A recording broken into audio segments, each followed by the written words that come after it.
Još jedna crna hronika, opet inicijali. U tami pustog hodnika svijeću mu zapali, jer još jedan mali dječak će tu leći. Opet isto će nam reći, zaputeni smo u mreže korupcije i mita, jer pravo glasa tu, ali ko nas ništa pita. Zlo i dalje skita, slobodno tim ulicama, svaki dan mi gledamo u lice našim ubicama. Ko to čuje, zvuke našeg jauka, glave se tu okreću kad čuju zvuk pauka. Grad pun svinja, ne prelaze tu crtu, daleko od pione, al u zoološkome vrtu. Svi sve znaju, ali niko ništa ne vidi, gluhi smo i nijemi kad te trebam, brate, gdje si ti?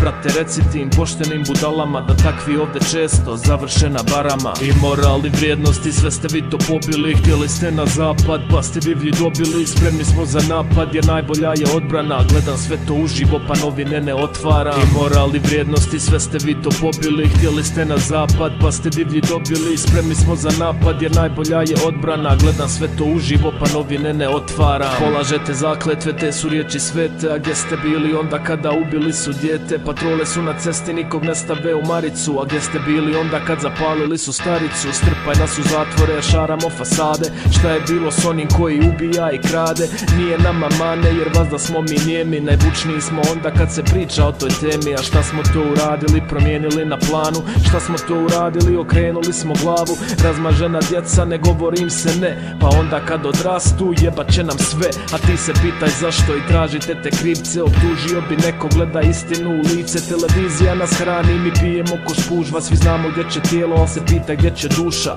Priča tužna ko je juče ista, samo su ga zvoli, nije radio im ništa. Juče ko sutra, tako je i danas, pa priče crne hronike rezervisane za nas. I moral i vrijednosti, sve ste vi to pobili, htjeli ste na zapad pa ste divlji dobili. Spremni smo za napad jer najbolja je odbrana, gledam sve to uživo pa novine ne otvaram. I moral i vrijednosti, sve ste vi to pobili, htjeli ste na zapad pa ste divlji dobili. Spremni smo za napad jer najbolja je odbrana, gledam sve to uživo pa novine ne otvaram.